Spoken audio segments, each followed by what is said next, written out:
Hola, ¿qué tal? ¿Cómo se encuentran el día de hoy? Espero que se encuentren muy bien. Pues vamos a dar inicio con la sesión de este día del curso de apologética.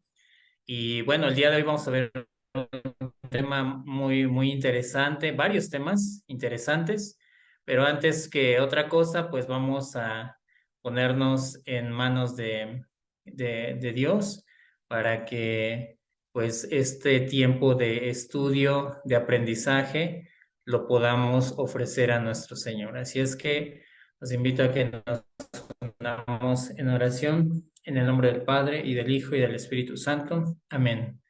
Padre nuestro que estás en el cielo, santificado sea tu voluntad en la tierra como en el cielo. Danos hoy nuestro pan de cada día. Perdona nuestras ofensas como también nosotros perdonamos a los que nos ofenden. No nos dejes caer en tentación y líbranos del mal. Amén. Y a María, nuestra Madre, pedimos su maternal protección, diciendo, Dios te salve María, llena eres de gracia, el Señor es contigo, bendita eres entre todas las mujeres y bendito es el fruto de tu vientre Jesús. Santa María, Madre de Dios, ruega por nosotros pecadores, ahora y en la hora de nuestra muerte. Amén. Espíritu Santo, fuente de luz, ilumínanos y santifícanos. En el nombre del Padre, y del Hijo y del Espíritu Santo. Amén. Muy bien, pues vamos a iniciar el día de hoy con respondiendo a una objeción, con un diálogo, como le hemos llamado ya en el curso. Eh, pues vamos a iniciar con el tema de el alma. Y bueno, a qué se refiere este tema? Bueno, dicen específicamente los testigos de Jehová que el alma muere con el cuerpo. Imagínense pensar esto, que uno muere y también muere el alma. Sabemos que es lo contrario, que nosotros sabemos que morimos, muere el cuerpo, pero el alma sigue viviendo. Entonces vamos a ver esta objeción sobre el tema el alma. Así que empezamos con esto y ponemos mucha atención.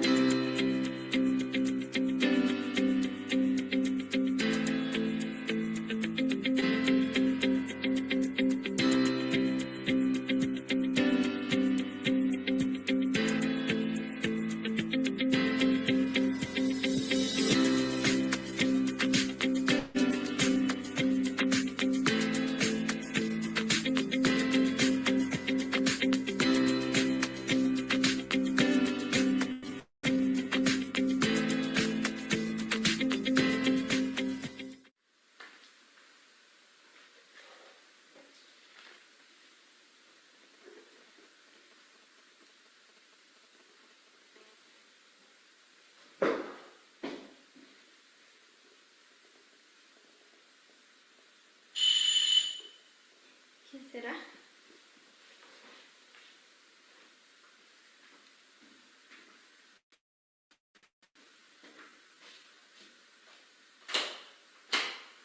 Señora Rosita, Buenos días, señora pase Patti. adelante. Gracias. Qué gusto de verla.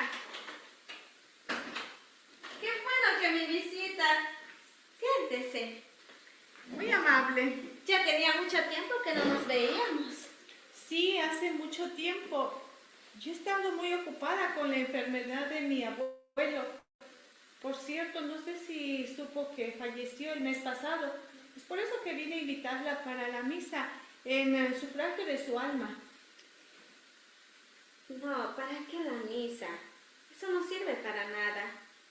Jehová dice que una vez que el cuerpo muere, todo se acaba. Nada de que el alma sigue viviendo y que necesita de misas, rosarios y flores. Son puras mentiras que enseña la Iglesia Católica y los curas. ¿Usted ya no es católica? Ya no. ¿Qué? Y estoy estudiando la Biblia. De hecho, la estaba estudiando antes de que usted llegara. Y la Biblia dice que el alma muere con el cuerpo. Se lo voy a demostrar. Leamos, por ejemplo, Eclesiastés capítulo 9, versículo 5. Yo también traigo mi Biblia, pues la utilizamos en la parroquia.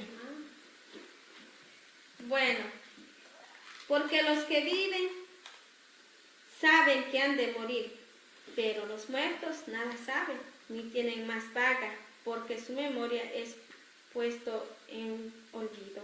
Todo lo que te viniere a la mano para hacer, hazlo según tus fuerzas, porque en el sepulcro a donde tú vas no hay otra ni industria, ni ciencia, ni sabiduría.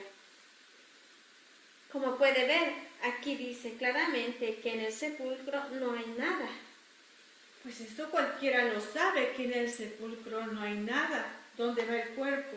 Solamente hay los huesos. ¿Qué tal si le compruebo que sí el alma muere con el cuerpo? Dígame usted, cuando los animales mueren, ¿su alma sigue en vida? Claro que no, pues los animales no tienen alma.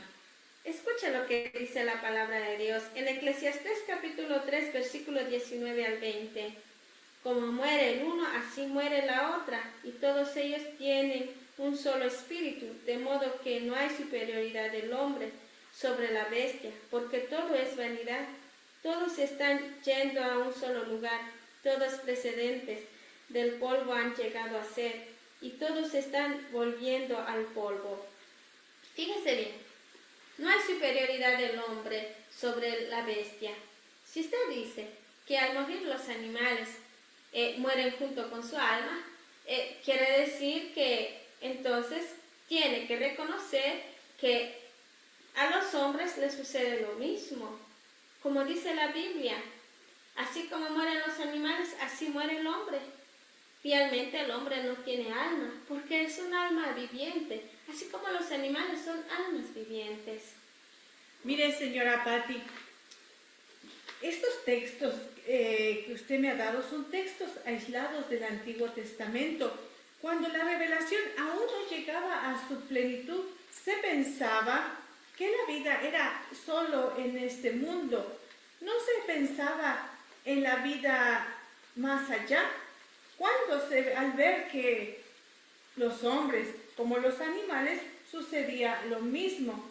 Es decir, que en ambos casos había descomposición del cuerpo. Concluyeron que no había diferencia, pues los dos iban al sepulcro, los dos tenían el mismo fin. Sin embargo, ya desde el principio encontramos que el hombre es superior a todos los animales y bestias del campo, pues el hombre fue creado a imagen y semejanza de Dios. Al hombre se le ha dado la autoridad sobre toda la creación. Leamos Génesis capítulo 1, versículo 26. Y dijo Dios, hagamos al hombre a nuestra imagen y semejanza. ¿En qué sentido el hombre es hecho imagen y semejanza de Dios? En que tiene algo inmortal, el alma. De todos modos, jamás dice la Biblia que el alma es imperecedera o que no puede morir. Mira lo que dice aquí. El alma que esté pecando, ella misma morirá. Ezequiel 18:4. Aquí dice claramente, como ve usted, aquí dice claramente que el alma muere y no lo puede negar. Mire, este texto que está presentando no está afirmando que el alma muere. Para entender bien la Biblia hay que leer bien el texto. Hay que buscar los pasajes que hablan del mismo tema. Por ejemplo, usted me está hablando acerca del alma, leyendo versículos aislados de su contexto. Es decir, sin leer lo que dice antes y después. Lea a continuación del mismo texto, el versículo 9 y el 21. Está bien, pero compruébeme usted dónde la Biblia dice que el alma no muere. No, hay claramente, jamás la Biblia dice claramente que el alma no muere. Son puros cuentos que dicen los curas para ganar mucho dinero con la misa de los difuntos. Tiene razón al decir que no le he presentado citas bíblicas que hablen al respecto. Me he limitado a explicar los textos que usted me ha presentado, pero leamos Sabiduría, capítulo 2, versículo 23. Pero Dios creó al hombre a imagen de su propia naturaleza y para que fuera inmortal. Aquí dice que el hombre es inmortal, así como es Dios inmortal. También Eclesiastés capítulo 12, versículo 7 dice: el polvo vuelve a la tierra de donde vino, y el espíritu sube a Dios que lo dio. Este texto no necesita explicación. Mire, es muy claro. Pero veamos un texto en el Nuevo Testamento, en el Evangelio de Mateo, capítulo 10, versículo 28, nos dice: no teman a los que solo pueden matar el cuerpo, pero no el alma. Teman más bien al que puede destruir alma y cuerpo en el infierno. Jesús nos dice que pueden matar el cuerpo, pero no pueden matar el alma. El alma puede ir al infierno, pero no puede morir. También San Pablo es muy claro en Filipenses capítulo 1, versículo 21 al 23. Porque para mí la vida es Cristo y la muerte una ganancia. Pero veo que mientras estoy en este cuerpo, mi trabajo da frutos, de modo que ya no sé qué escoger. Los comentarios salen sobrando, pero por si las dudas, precisaré algunos puntos. San Pablo dice que de la muerte saca provecho. ¿Por qué? Porque él sabe que al morir su alma irá con Cristo. También por eso termina diciendo que siente ganas de partir y estar con Cristo, ¿sí? ¿Cómo iba a desear morir si con la muerte todo se acaba? Dígame, ¿qué responde a todo esto? La verdad es que nunca lo había visto así. Como se ha dado cuenta, hay vida después de la muerte. Es el alma la que continúa a vivir. Si no fuera así, ¿por qué Jesús en Lucas 23, 43 le dice al buen ladrón: yo te aseguro, hoy estarás conmigo en el paraíso? ¿Qué es lo que irá al paraíso? ¿El alma o el cuerpo? Obviamente, el alma. Pues la verdad, yo no había leído estos pasajes bíblicos y sí dice que el alma no muere. ¿Le sirvo café o un té? Es tardísimo, me tengo que ir, tengo un compromiso. En otra ocasión, gracias. Gracias por su visita. Gracias a usted. Que tenga un buen día. Gracias. Igualmente.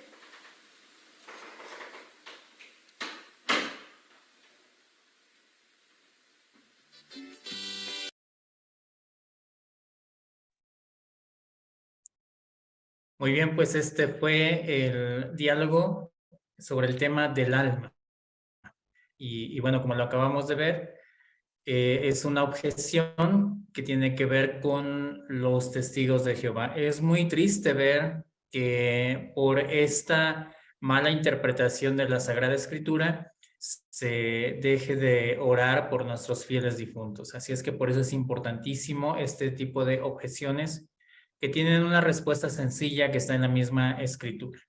Bueno, pues vamos a ver ahora el tema que vamos a ver el día de hoy es el siguiente. Déjenme, les comparto la presentación del tema.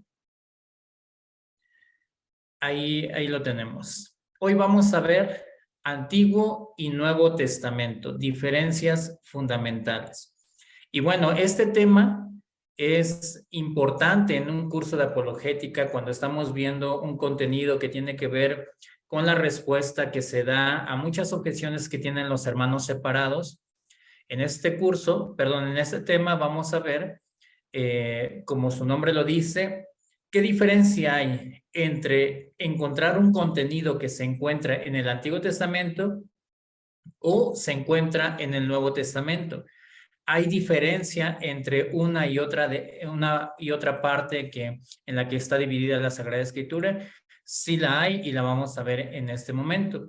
Y de hecho tenemos que hablar sobre estas diferencias importantes porque muchos hermanos separados, hermanos no católicos, muchas de sus creencias las basan en cosas que se encuentran en el Antiguo Testamento. Ya hablábamos anteriormente, por ejemplo, de los alimentos impuros, una ley del Antiguo Testamento, pero si leemos el Nuevo Testamento nos daremos cuenta que ya en el Nuevo Testamento el mismo Jesús, San Pablo, los apóstoles, ya dan una respuesta precisamente a una ley que se tenía, pero que era del Antiguo Testamento, y en este tema vamos a profundizar más sobre esta diferencia que hay entre una y otra parte en la que está dividida la Sagrada Escritura. Bueno, empecemos diciendo que para el pueblo judío el Antiguo Testamento lo era todo.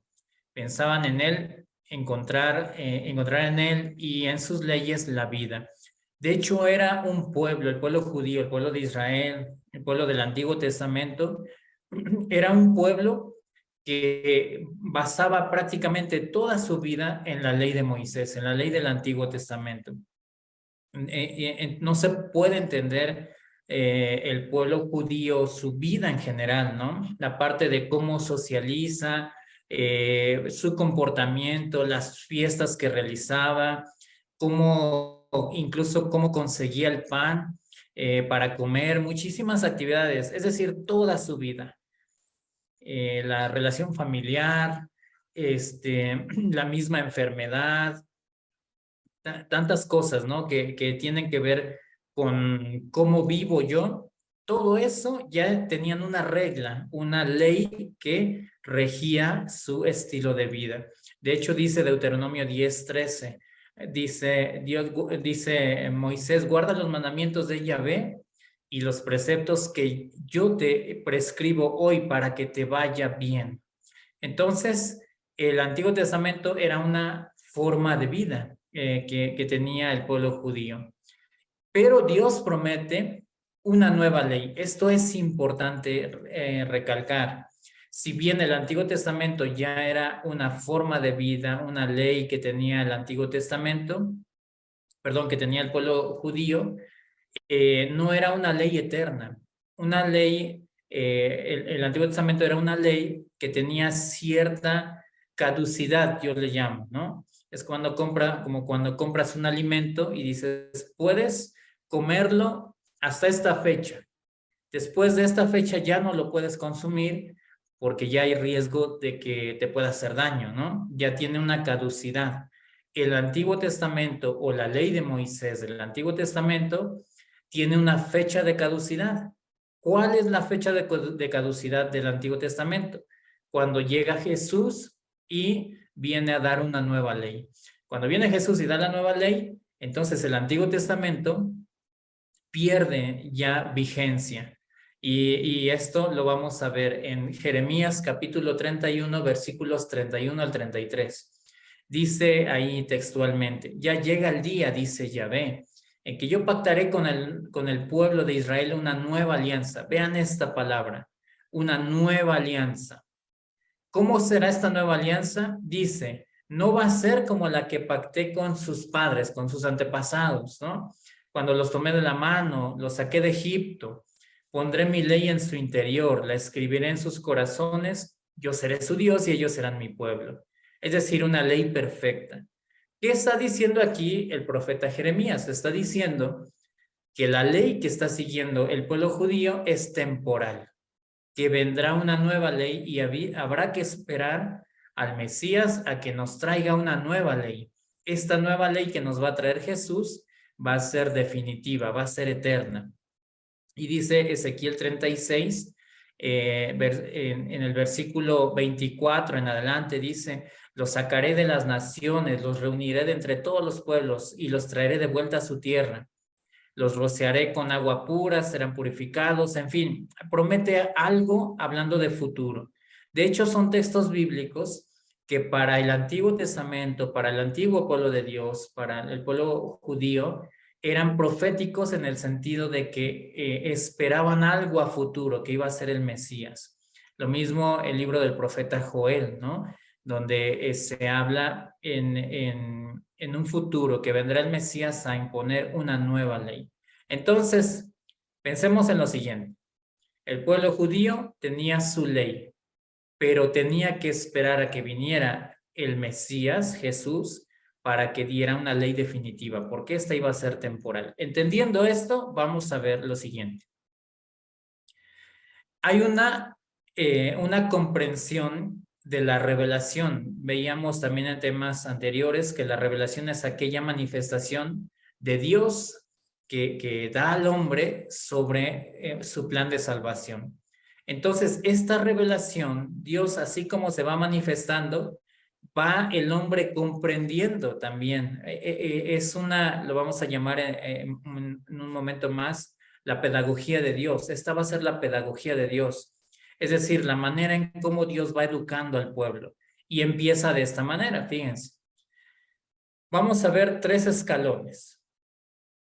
El primer escalón son las costumbres y religiones de la época. Es decir, cuando no hay ley y hay un iconito ahí de una persona que está golpeando a otra. No hay ley. Es la ley del más fuerte o simplemente no hay una ley que rija al pueblo, porque Dios todavía no se revela, todavía no se manifiesta. Entonces todavía no llega la ley del Antiguo Testamento, la ley de Moisés. Entonces ese va a ser el primer escalón.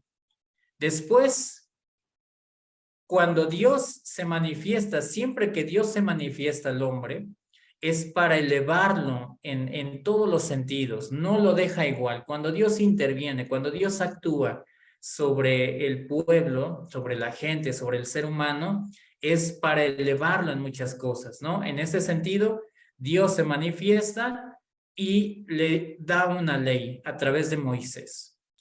Pero va a ser una superación con relación a las costumbres y a las tantos pensamientos, ¿no? Lo llamamos como religiones de la época. Entonces, no hay ley, Dios se manifiesta y da una ley y da un paso adelante para educar al pueblo de Dios. Pero no se queda ahí, porque viene otro paso más, un escalón más. Recuerden, siempre que Dios se manifiesta es para ayudar al hombre, para que no se quede en la misma situación. Entonces viene Jesús y da una ley que es una ley perfecta, de la que hablaremos en un momento. Entonces, recuerden este esquema, porque es importante. Primero, costumbres y religiones de la época. Dios interviene, se manifiesta, se revela. Y va a ser entonces la ley de Moisés. Se vuelve a manifestar Dios, decíamos en el tema anterior, la máxima revelación de Dios va a ser Cristo mismo, ¿no? Que es el evangelio de Dios. Entonces, un paso más adelante.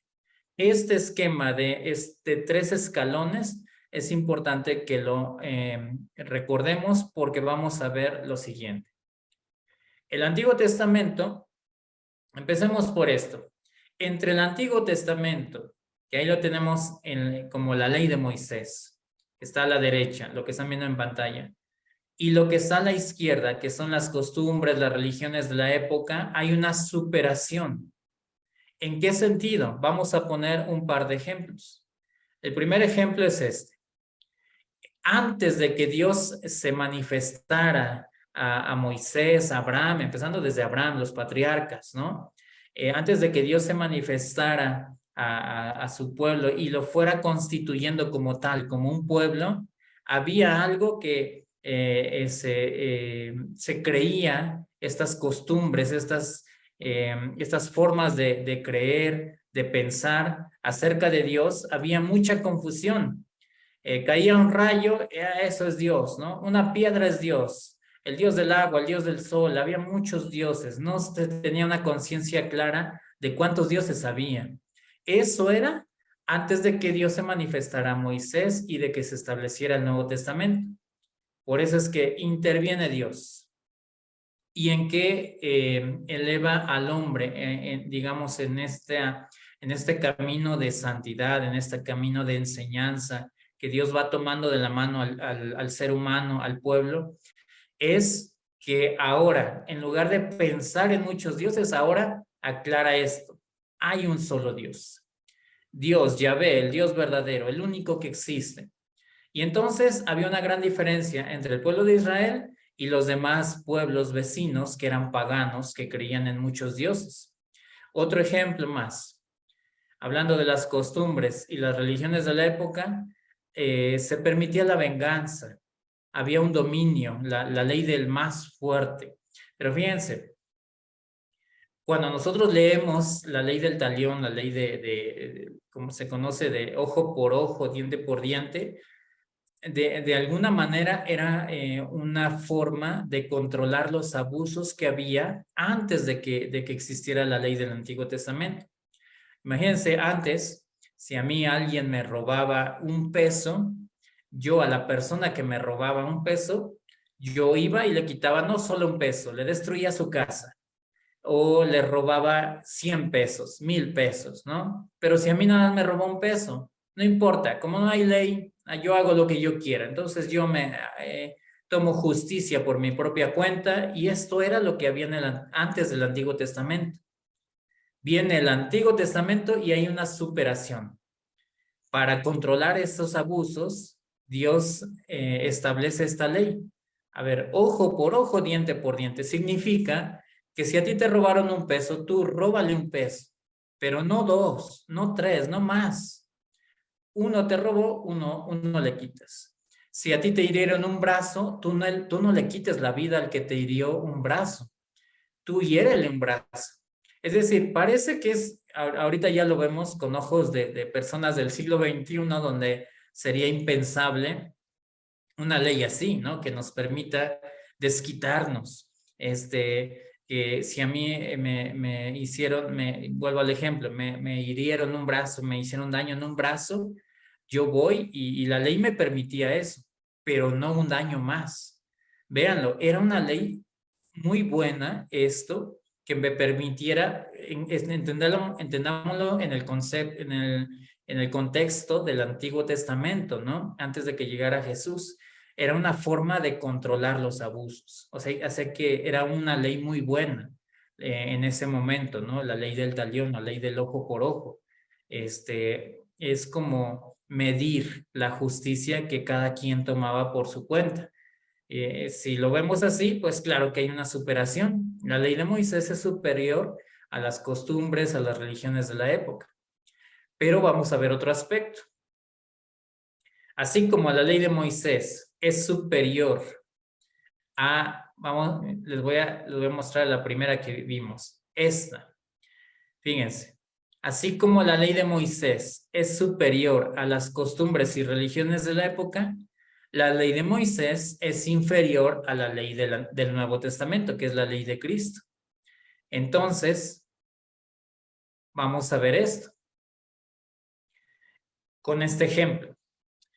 En el Antiguo Testamento, en la ley de Moisés, ¿en cuántos dioses se creía? En un solo Dios, lo hemos visto, Yahvé, el Dios verdadero. Y nada más. Un solo Dios, una sola persona, Yahvé. Punto.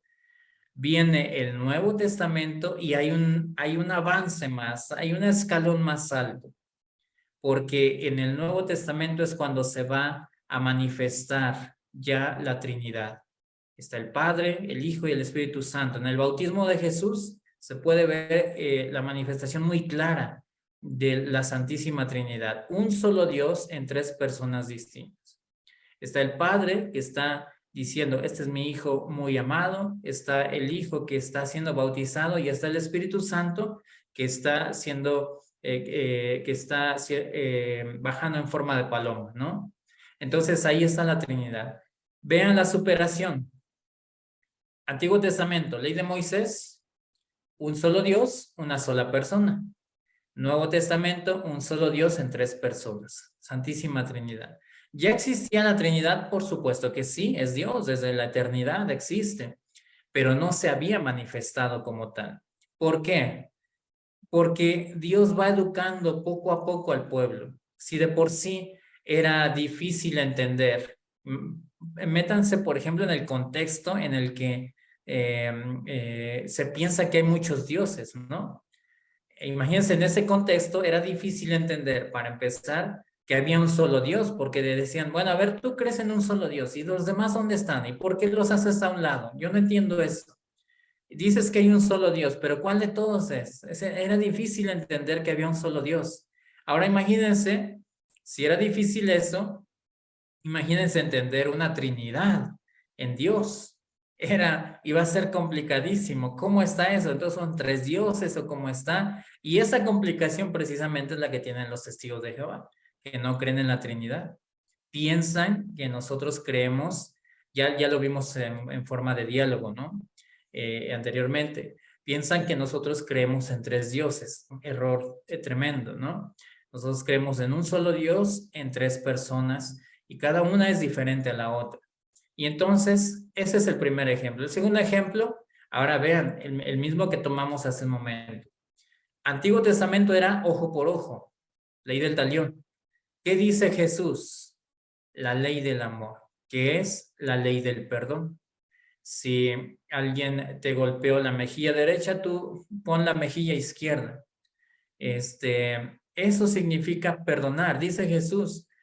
Si ustedes aman a los que los aman, ¿qué mérito hacen? Así actúan los paganos. Ustedes tienen que amar a sus enemigos, a los que no los aman. Ese sí es un mérito.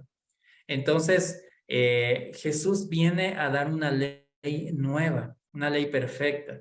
Entonces, aquí estamos viendo la diferencia, la superación entre el Antiguo Testamento, donde era el ojo por ojo, que ya era muy buena esa ley en su momento, pero no era una ley perfecta. Tenía que llegar Jesús para que ahora sí nos llevara a las alturas, ¿no? A donde Jesús quiere que lleguemos. Y vemos en el capítulo 5, en diferentes versículos, desde el versículo 20 en adelante, si ustedes revisan la Biblia, veremos algunos ejemplos, una constante donde Jesús dice, se dijo a sus antepasados, ahora yo les digo. Vean, eso era antes, Jesús está diciendo, eso era antes, ahora yo les digo esto. Como diciendo, ya lo que pasó, eso ya no, ya pasó precisamente, eso ya no tienen que hacer caso, ahora yo les digo, esta frase, ahora yo les digo, tiene mucho significado entonces, porque ya Jesús está dando una ley definitiva. Y esta precisamente es la pedagogía de Dios, en la forma en que Dios ha querido educar a su pueblo.